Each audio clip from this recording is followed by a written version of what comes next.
है और आप एक बार फिर से मुझे नैनीताल सुन रहे हैं। मैं नैनीताल के किस्सों को आपको लगातार सुनाता हूं और एक ऐसा ही किस्सा मैं लेकर आया हूं। ये किस्सा नहीं, एक कहानी है, एक ऐसी कहानी जो एक ऐसे शख्स पर आधारित है जिन्होंने नैनीताल के रंगमंच से निकलकर बॉलीवुड तक का सफ़र तय किया है। ये कहानी है नैनीताल के उस सितारे की जिनका नाम है निर्मल पांडे। निर्मल पांडे जी के भाई मेरे साथ यहाँ पे हैं और दादा से हम बात करने के लिए बात करते हैं। सर, पहले तो बहुत बहुत स्वागत है डिजिटल प्लेटफॉर्म में आपका। मैं जानना चाहूँगा कि निर्मल दा का एक जुड़ाव रहा है, बचपन नैनीताल में बीता है, कहाँ से उनकी इस यात्रा की शुरुआत होती है और कैसे वो बॉलीवुड तक पहुँचे, उस पूरे सफ़र को प्लीज़ बताइए। जी धन्यवाद। मैं निर्मल का बड़ा भाई हूँ, मिथिलेश पांडे, और हमारा जो जन्म है निर्मल और हम लोग का, वो नैनीताल के बड़ा बाज़ार मल्लीताल में 19/20 बड़ा मकान, उसमें हुआ। हमारे पिताजी श्री हरिश्चंद्र पांडे, माता रेवा पांडे, जिनको रेवती दीदी लोग कहते थे, तो वहाँ से हमारी शुरुआत हुई। धीरे धीरे हम बड़े हुए, क्योंकि हमारे ठीक घर के सामने राम सेवक सभा कम स्टेज है, जहाँ पे बचपन से ही रामलीला देखते रहे। तो वहाँ से हमारे मन में रामलीला के प्रति एक आकर्षण हुआ, और निर्मल और मैं, हम दोनों बंदर और राक्षस, छोटी छोटी जो भूमिका होती थी, छोटे छोटे बच्चे बंदर और राक्षस बन जाते थे। वहाँ से हमारी शुरुआत ही, फिर धीरे धीरे हमें बड़े बड़े रोल मिलने लगे और रामलीला में महत्वपूर्ण रोल मिलने लगे।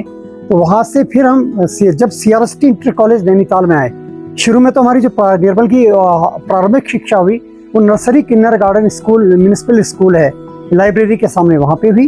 फिर उसके बाद क्लास 6 से CRST इंटर कॉलेज नैनीताल, जहाँ से उसकी 12th तक उसने यहाँ से शिक्षा ग्रहण की। और यहीं पे जो नाटक के बीज पढ़े, जिसको थिएटर के बीज कहते हैं, वो यहीं से हमें पढ़े, क्योंकि यहाँ पर एक हाउस कॉम्पिटिशन हुआ करता था, उसमें हम लोग पार्टिसिपेट करते थे। तो कभी निर्मल उस नाटक में फर्स्ट आता था, कभी मुझे वो प्राइज़ मिलता था।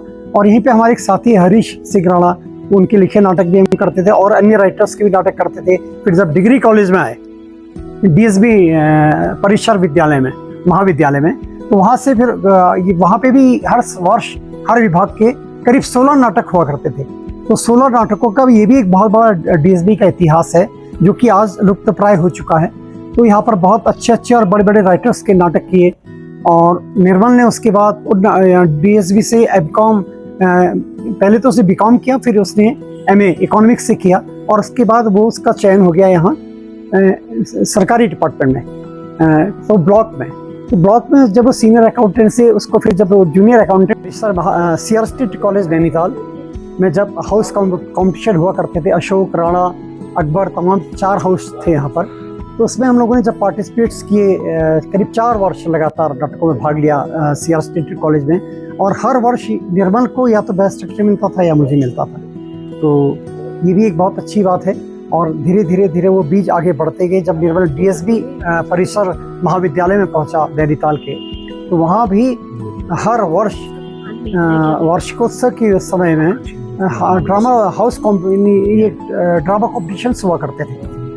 तो उसमें वो हर डिपार्टमेंट के होते थे, जैसे साइंस फैकल्टी अलग करती थी, इंग्लिश फैकल्टी अलग करती थी, हिंदी फैकल्टी अलग करती थी, संस्कृत फैकल्टी अलग करती थी। तो उन फैकल्टी के 16 नाटक हुआ करते थे। तो 16 नाटकों में महत्वपूर्ण नाटकों का चयन हुआ करता था, जो फर्स्ट, सेकंड, थर्ड आते थे। तो वहीं से उनमें भी निर्मल ने महत्वपूर्ण स्थान प्राप्त किए, बेस्ट अभिनय प्राप्त किया। उसके बाद उसका सरकारी नौकरी में उसको नौकरी लग गई। नौकरी लगने के बाद वो ब्लॉक स्तर की नौकरी थी, तो ब्लॉक स्तर से नौकरी से उसका मन उचट गया और उसने राष्ट्रीय नाट्य विद्यालय के लिए फॉर्म भरा। तो राष्ट्रीय नाट्य विद्यालय में जैसे उसने प्रथम वर्ष में उसका पहली अटेम्प्ट में वो सिलेक्शन हो गया। तो सिलेक्शन के बाद 3 वर्ष की जब उसने वहाँ पर पूरी अपना डिप्लोमा प्राप्त किया, तो निर्मल को कहते हैं कि वहाँ के जो टीचर्स हैं, जो डायरेक्टर्स हैं, वो लोग बहुत लाइक करते थे। तो कहते हैं कि इस लड़के में कुछ न कुछ तो है। और उसके बाद निर्मल का तारा आर्ट्स ग्रुप लंदन के लिए वहाँ से चयन हो गया। लंदन और करीब 40 कंट्रीज़ में उसके शो हुए। उसमें हीर राजा एक महत्वपूर्ण नाटक था, जिसमें उसका चयन किया गया, और उसमें वो नैरेटर भी था, साथ ही साथ उसका गायक भी था जो हीर गाता है। और 40 कंट्रीज़ में शो करने के बाद जब वो शो चल रहे थे, उसी बीच में शेखर कपूर, जो बैंडिट क्वीन के डायरेक्टर रहे और प्रख्यात निर्देशक हैं, एक्टर हैं, तो उन्होंने बैंडिट क्वीन के जो कैरेक्टर है विक्रम मल्ला, हीरो जो है उसका, उसकी तलाश में वो दिल्ली पहुंची। तो दिल्ली में उनकी मुलाकात अनुराधा कपूर से भी।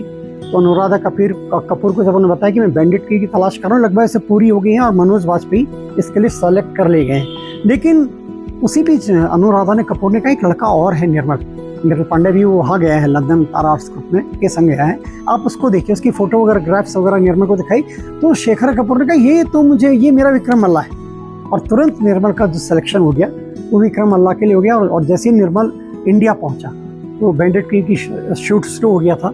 और पहली फिल्म जो बहुत निर्मल को जहाँ से पहचान मिली बैंडिट की, उसके बाद फिर इस रात की सुबह नहीं, औजार, प्यार किया तो डरना क्या, गॉड मदर, जहाँ तुम ले चलो, गोविंदा के संग उसने हद कर दिया, आपने शिकारी जैसी तमाम फिल्में की, और हम तुम पे बढ़ते हैं, बहुत महत्वपूर्ण फिल्में की। वैसी तरह उसको सीरियल्स में भी वो हातिम और ये तमाम तरह के सीरियल्स में आता रहा और उसने अपना एक मुकाम बना लिया। साथ ही उसी बीच में अमोल पालेकर जी दायरा बना रहे थे। अमोल पालेकर जी के ने दायरा बनाया तो उसने कहा निर्मल तुम्हें एक लेडी का ऐसे कैरेक्टर करना है जो कि रहता है तो लड़का, लेकिन वो लड़कियों की तरह ही उसका रहन सहन है और उसको पसंद है। आज समाज में आप देखते हैं ऐसे बहुत से लोग हैं कि जो जिनका जो जेंट्स होते हुए भी उनकी जो रहन में जो फीमेल कैरेक्टर आ जाता है, तो उसको निर्मल ने निभाया दायरा में, और उसके लिए उसको बेस्ट एक्ट्रेस अवार्ड मिला, इंटरनेशनल एक्ट्रेस अवार्ड। ये उत्तराखंड को लेकर भी कुछ सपने थे निर्मल दा के, क्या वो सपने थे जो पूरे नहीं हो पाए और जो वो करना चाहते थे, इसके बारे में? जी, ये तो आपने बहुत अच्छा महत्वपूर्ण क्वेश्चन किया है कि निर्मल का जुड़ाव तो उत्तराखंड से शुरू से रहा। यहाँ तक कि वो हमेशा जल, जंगल, जमीन की बात करता था, और यहाँ के जो सामाजिक सरोकार हैं वो उनके बारे में मालूम करता रहता था, कभी क्या चल रहा है, कैसे चल रहा है। और उसको बड़ा दुख भी होता था कि जब कहीं जंगल काटे जाते थे या कुछ ऐसे उसको समाचार मिलते थे। और जब यहाँ पर वो नैनीताल आया तो उसने नैनीताल के लड़कों को उसने इसका सपना था कि मैं यहाँ पर एक थिएटर या एक रेपेट्री खोलूँ। तो रेपेट्री की तलाश में वो बहुत भटका, फिर उसको रानीखेत पे एक जगह दिखाई दी चिनियानौला में। तो चिनियानौला में डिसाइड किया कि मैं यहाँ रेपेट्री कर रहा हूँ, और आज वो रेपेट्री होती तो मैं सोचता कि उत्तराखंड के लड़कों को कहीं नहीं भटकना पड़ता। और निर्मल का सपना था कि मैं बढ़िया से बढ़िया जो फैकल्टी है यहाँ नैनीताल में, उत्तराखंड में लाऊंगा, और वो यहाँ पे बच्चों को प्रशिक्षण देंगे।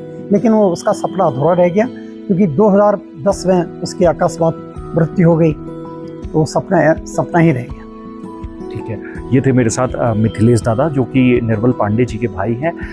जो बीज निर्मल पांडे जी यहाँ पे बोके गए हैं रंगमंच के, तो उसको लगातार इनकी संस्था सींचने का काम कर रही है, और नए नए जो बच्चे हैं उन्हें रंगमंच के गुर लगातार यहाँ पे नैनीताल में सिखाए जा रहे हैं। मेरे साथ बस इतना ही। इसी तरह की रोचक वीडियोज़ के लिए मुझे लाइक करें, शेयर करें, फॉलो करें। Thank you.